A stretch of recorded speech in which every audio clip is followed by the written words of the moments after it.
আসলে না, যে সম্পর্ক রাখার সে সম্পর্ক রাখবেই, আর যারা সম্পর্ক রাখবে না কোনো না কোনো বাহানায় সম্পর্কটাকে নষ্ট করে দেবে। আসসালামু আলাইকুম, কেমন আছেন সবাই? নিশ্চয়ই ভালো আছেন। আলহামদুলিল্লাহ, আল্লাহর রহমতে আমি মোটামুটি ভালো আছি। তো আজকে সকালের নাস্তাটাও আমাদের মা ছেলের জন্য হোটেল থেকে কিনে এনেই করেছি।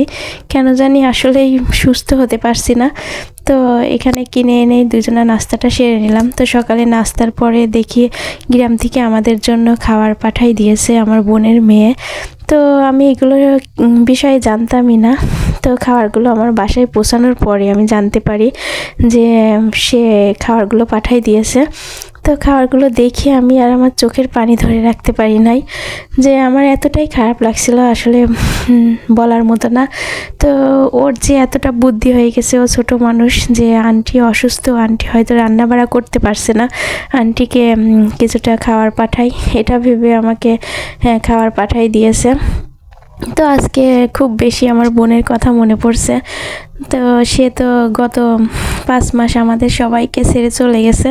তো আমার বোনের এই একমাত্র স্মৃতি তার মেয়েটা, সে আমার জন্য এইভাবে খাবার পাঠাইছে। আসলে আমার কাছে অনেকটা খারাপ লাগছে, আবার আনন্দও লাগছে যে ওর মার মতো আমার খোঁজ খবর রাখছে। তো এখানে আমি সেগুলোই গরম করে নিচ্ছিলাম। তো আসলে না, আমার শরীরটা কেন জানি ভালো হচ্ছে না, একটু সময় নিচ্ছে শরীরটা ভালো হতে। জ্বরটা আর তেমন নাই, কিন্তু ঠান্ডাটা কেন জানি সারছে না। আর গলার কথা তো আর কি বলবো, ভয়েস দিতেই তো পারছি না, তারপরেও কিছু করার নাই, এইভাবেই আমি ভয়েস দেওয়ার চেষ্টা করছি। তো এখানে আমি সবগুলো এইভাবে গরম করে নিচ্ছিলাম। আমার জন্য 3 রকম তরকারি রান্না করে পাঠাইছে। তো মুগ ডালা ডিম দিয়ে রান্না করছে, আর এই তো জিয়াল মাছ ভুনা করছে, আর মুরগির মাংস। আসলে রান্নাগুলো অনেক ভালো লাগলো খেতে, এত ভালো রান্না পারে আমি এটাও জানতাম না। তো এইগুলোই আমি গরম করে নিচ্ছি। আসলে কেন জানি শরীরটা এমন হচ্ছে আমি বুঝতেই পারছি না।